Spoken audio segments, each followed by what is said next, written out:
ഏതാണ്ട് 8ഓളം ട്രേഡ് യൂണിയനുകൾ ഫെഫ്കയുടെ ട്രേഡ് യൂണിയനുകളെ ഈ റിപ്പോർട്ട് പരാമർശിച്ചു പോകുന്നുണ്ട്. അത് നിങ്ങൾക്ക് ഞങ്ങളുടെ വിശകലന റിപ്പോർട്ടിനെ ആമുഖം നോക്കിയാൽ കാണാൻ പറ്റും. അതുകൊണ്ട് തന്നെ ഫെഫ്ക എന്ന ട്രേഡ് യൂണിയൻ ഫെഡറേഷൻ അതിന്റെ 21 അംഗ സംഘടനകളെയും അതിന്റെ ഭരണസമിതികളെയും വിളിച്ചുകൂട്ടി ഈ റിപ്പോർട്ട് വിശദമായി ചർച്ച ചെയ്ത് അവരുടെ അഭിപ്രായവും കേട്ടു. കൂടാതെ ഫെഫ്കയിലെ വിവിധ സംഘടനകളിലെ വനിതകളുടെ ഒരു യോഗം നടത്തി അവരെയും കേട്ടതിനു ശേഷം വളരെ വിശദമായിട്ട് ചർച്ചകൾക്ക് ശേഷം നിങ്ങളെ കാണാം, എഴുതി തയ്യാറാക്കിയെങ്കിലും അവലോകന രേഖയുമായി നിങ്ങളെ കാണാം എന്നുള്ളതായിരുന്നു നിലപാട്. അത് ഇപ്പൊ പൂർത്തിയായിരിക്കുന്നു. അതിൽ പ്രകാരം ഓഗസ്റ്റ് 31 ഫെഫ്കയുടെ സ്ത്രീകളുടെ യോഗം നടന്നത്. സെപ്റ്റംബർ 2 അതിൽ 6 യൂണിയനുകളുടെ 7 യൂണിയനുകളുടെ യോഗം നടന്നു. സെപ്റ്റംബർ 3 6 യൂണിയനുകളുടെ, സെപ്റ്റംബർ 4 ബാക്കിയുള്ള യൂണിയനുകളുടെ യോഗം 8 യോഗങ്ങൾ നടന്നു. അതിനുള്ള അഭിപ്രായമാണ് നിങ്ങളോട് പങ്കുവയ്ക്കാൻ. പ്രാഥമികമായിട്ട് ഞങ്ങൾക്ക് പറയാനുണ്ടായിരുന്ന കാര്യം ഞങ്ങൾ പറഞ്ഞത്, എനിക്ക് തോന്നുന്നു ഈ ഹേമ കമ്മിറ്റി റിപ്പോർട്ടിൽ പരാമർശിച്ചിരിക്കുന്ന പേര് അത് വെളിയിൽ വരണം എന്ന് പറഞ്ഞിട്ടുള്ള, എന്ന് നിലപാടെടുത്തിട്ടുള്ള മലയാള സിനിമയിലെ ഒരു സംഘടന ഫെഫ്കയാണ് എന്നുള്ളത് നിങ്ങളെ ഞാൻ ഓർമ്മിപ്പിക്കുകയാണ്. അത് ഞങ്ങൾ ആദ്യ ഘട്ടത്തിലാണ് അത് പറയുന്നത്. ഒപ്പം ഇത് മലയാള സിനിമയുടെ തന്നെ ചരിത്രത്തിലെ ഏറ്റവും നിർണായകമായ ഒരു ഡോക്യുമെന്റ് ആയിട്ടാണ് ഹേമ കമ്മിറ്റി റിപ്പോർട്ടിനെ ഫെഫ്ക കാണുന്നത്. എന്നാൽ ഒരു ട്രേഡ് യൂണിയൻ എന്ന നിലയിൽ ഫെഫ്കയ്ക്ക് വളരെ കൃത്യമായ വിമർശനവും നിലപാടും ഹേമ കമ്മിറ്റി റിപ്പോർട്ടിൽ നേടുന്നുണ്ട്. പ്രധാനപ്പെട്ട വിമർശനം കമ്മിറ്റി കാണേണ്ട ആളുകളെ തിരഞ്ഞെടുത്ത രീതിയിലാണ്.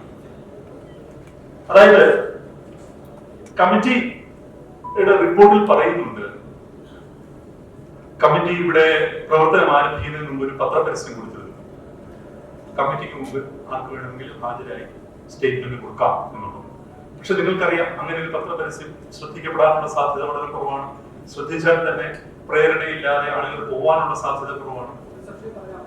അങ്ങനെ അതിനുശേഷം ഞങ്ങള് വളരെ പ്രധാനമായിട്ട് കാണുന്നത് ഈ റിപ്പോർട്ടിന്റെ 14ാമത്തെ ഖണ്ഡികയിൽ ഒരു കാര്യം പറയുന്നു. The committee then decided to contact individuals in cinema personally.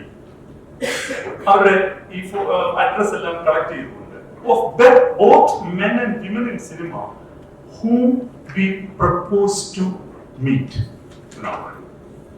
whom we propose to interact with. അപ്പോൾ ഞങ്ങൾക്ക് കാണേണ്ട ആളുകളുടെ ടെലിഫോൺ നമ്പറും ഇമെയിലുകളും ഞങ്ങൾ ശേഖരിച്ചു, ഞങ്ങൾ അവരെ വിളിച്ചു എന്നുള്ളതാണ്.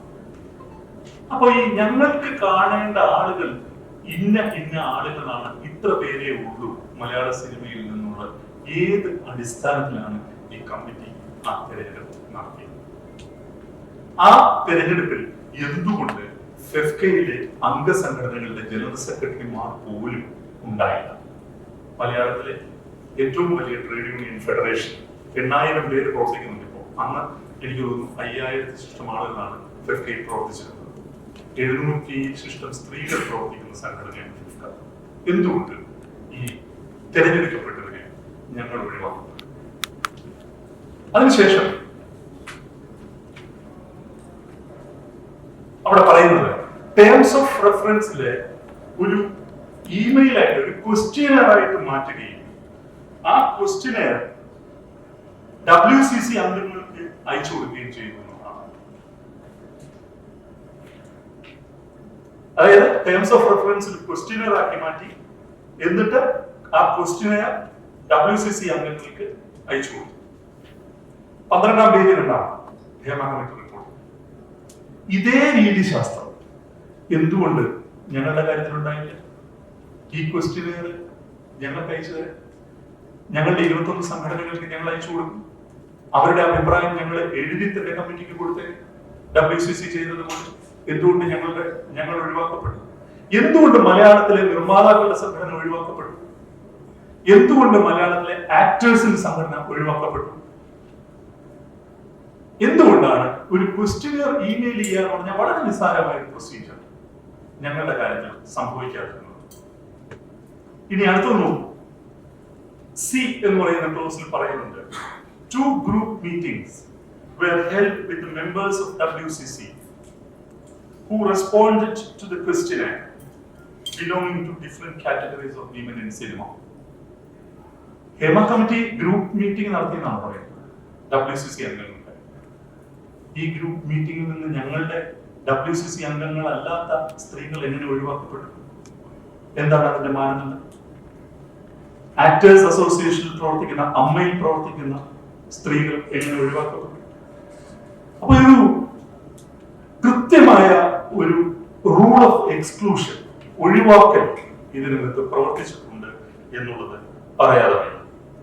എഫ് എന്ന ക്ലോസിൽ അവർ പറയുന്നുണ്ട്, WhatsApp groups were created for women. ആ വാട്സ്ആപ്പ് ഗ്രൂപ്പിൽ നിങ്ങൾക്ക് പ്രശ്നങ്ങൾ കൈകാര്യം ചെയ്യാം. ഞങ്ങൾ അന്വേഷിച്ചു ഞങ്ങളുടെ എത്ര സ്ത്രീകൾ ആ വാട്സ്ആപ്പ് ഗ്രൂപ്പിൽ ചേർക്കപ്പെട്ടിട്ടുണ്ടെന്ന്. ഇല്ല എന്ന് തന്നെയാണ് പറയാൻ. ഒന്നും വേണ്ട. ശ്രീ ഷിബു സുശീൽ ഇവിടെയുണ്ട്, ഞങ്ങളുടെ പ്രൊഡക്ഷൻ എക്സിക്യൂട്ടീവ് യൂണിയന്റെ ജനറൽ സെക്രട്ടറിയാണ്. അന്ന് പ്രൊഡക്ഷൻ എക്സിക്യൂട്ടീവ് യൂണിയന്റെ ജനറൽ സെക്രട്ടറി സെവനാർട്സ് മോഹനാണ്. ആ പേര് നിങ്ങൾക്ക് എല്ലാം സുപരിചിതമാണ്. മലയാള സിനിമയിൽ 40-45 വർഷമായിട്ട് പ്രവർത്തിക്കുന്ന പ്രഗത്ഭനായ പ്രൊഡക്ഷൻ കൺട്രോളറാണ് സെവനാർട്സ് മോഹൻ. അദ്ദേഹമായിരുന്നു അന്നത്തെ ജനറൽ സെക്രട്ടറി. ഏറ്റവും കൂടുതൽ ഈ റിപ്പോർട്ടിൽ പരാമർശിച്ചിരിക്കുന്നത് പ്രൊഡക്ഷൻ എക്സിക്യൂട്ടീവ് യൂണിയനെ കുറിച്ചാണ്. സെവനാർട്സ് മോഹനെ ഒരു കൂടിക്കാഴ്ചയ്ക്ക് എന്തുകൊണ്ട് വിളിച്ചില്ല? അത് മാത്രമല്ല, ഞാൻ കമ്മിറ്റിക്ക് മുമ്പാകെ പോയപ്പോൾ, ഞാനത് ഈ അവലോകന രേഖയിൽ ചേർത്തിട്ടുണ്ട്, ഞാൻ കമ്മിറ്റി മുമ്പാകെ പോയപ്പോൾ ഞാൻ കമ്മിറ്റിയോട് ആവശ്യപ്പെട്ടു, ഞങ്ങളുടെ മുഴുവൻ ജനറൽ സെക്രട്ടറിമാരെ എങ്കിലും നിങ്ങൾ കേൾക്കണം. അവർ ഞങ്ങളുടെ അടിസ്ഥാന വർഗ മേഖലയിൽ പ്രവർത്തിക്കുന്ന സ്ത്രീകളെ നിങ്ങളുടെ മുമ്പിൽ എത്തിക്കും. സമയമാവുമ്പോൾ വിളിപ്പിക്കാമെന്നാണ് പറഞ്ഞത്. അങ്ങനെ ഒരു തുടർ നടപടി ഉണ്ടായിട്ടില്ല. ഇനി മറ്റൊന്ന്, ഞങ്ങളുടെ ഡാൻസേഴ്സ് യൂണിയനെ കുറിച്ച് ഒരു പരാമർശം 47ാമത്തെ ഖണ്ഡികയിൽ പറയുന്നു. ഞങ്ങളുടെ ഡാൻസേഴ്സ് യൂണിയനിലെ 2 വനിതകളെ വിളിച്ചു. അവർ സവിശേഷമായിട്ട് അവർ നേരിടുന്ന സെക്ഷൽ ഹരാസ്മെന്റ് സംബന്ധമായ പ്രശ്നങ്ങളെ അവർക്ക് ഉണ്ടായിട്ടില്ല. അങ്ങനെയുള്ള കാര്യങ്ങൾ, ഗുരുതരമായ പ്രശ്നങ്ങൾ കമ്മിറ്റിയെ ധരിപ്പിക്കത്തക്ക വിധത്തിൽ ആ തൊഴിൽ മേഖലയിൽ അവർക്ക് അനുഭവപ്പെടുന്നില്ല എന്ന് പറഞ്ഞു. അതിന് ഈ കമ്മിറ്റി ആ മൊഴിയെ എങ്ങനെയാണ് രേഖപ്പെടുത്തിയതെന്നുള്ളത് നിങ്ങൾക്ക് നോക്കണം. To repeated questions from all angles, they repeated that they have no problem. From other inputs which we have during our study, അത് വളരെ ഇമ്പോർട്ടന്റ് ആണ് കേട്ടോ. From other inputs which we have during our study, we formed an opinion that they were deliberately suppressing the relevant information from the committee. അവർ കമ്മിറ്റിയിൽ നിന്നും മനഃപൂർവ്വം വസ്തുതകൾ മറച്ചു വെക്കുകയായിരുന്നു എന്ന് പിന്നീട് ഞങ്ങൾക്ക് കിട്ടിയ വിവരങ്ങളുടെ അടിസ്ഥാനത്തിൽ ഞങ്ങൾക്ക് ബോധ്യപ്പെട്ടു എന്നുള്ളതാണ്. എന്താണ് ഈ വിവരം? ഈ കമ്മിറ്റിക്ക് മുമ്പാകെ പോയ ഒരു പെൺകുട്ടി ഫെഫ്കയുടെ ജനറൽ കൗൺസിൽ അംഗമാണ്. ആ കുട്ടി വളരെ വിശദമായിട്ട് ഈ റിപ്പോർട്ടിനോട് പ്രതികരിച്ചിട്ടുണ്ട്. ഞങ്ങളുടെ ജനറൽ കൗൺസിൽ അവർ പറഞ്ഞ സ്റ്റേറ്റ്മെന്റ് ഒരു ലോങ് സ്റ്റേറ്റ്മെന്റ് ആണ്. അത് ഞാൻ ഈ വിശകലന രേഖയിൽ ചേർത്തിട്ടുണ്ട്. അവർ പറയുന്നത് അവരെ പല ആവർത്തി ഒരു കമ്മിറ്റി ലക്ഷ്യമാക്കുന്ന ഒരു ഉത്തരം കിട്ടാൻ അവരോട് ചോദ്യങ്ങൾ ചോദിച്ചെങ്കിലും അവർക്കത് പറയേണ്ടി വന്നില്ല. ഇല്ലാത്തൊരു കാര്യം ഞാൻ എങ്ങനെ പറയും എന്നാണ് ആ പെൺകുട്ടി ചോദിച്ചിരിക്കുന്നത്. ഇത് എന്റെ ഓണം, എന്റെ മൈജി ഓണം, മാസോണം സീസൺ 2.